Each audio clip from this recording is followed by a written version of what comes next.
ശൈലങ്ങൾ നീർന്നു മഞ്ഞാലിൽ നീ ഓടുന്നുവോ? രാജഹംസങ്ങൾ നിന്റെ പാട്ടിന്റെ വെണ്ണയുണ്ണുന്നുവോ? പകുതി പൂക്കുന്ന പാരിജാതങ്ങൾ പ്രാവുപോൽ നെഞ്ചിലമരുന്നു.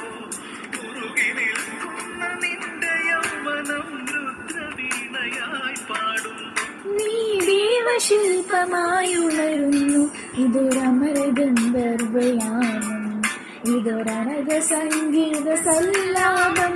അലമുറിയും ആഷാഢതീരം അഖിലമൃദു പേർന്നീഴാം യാമം.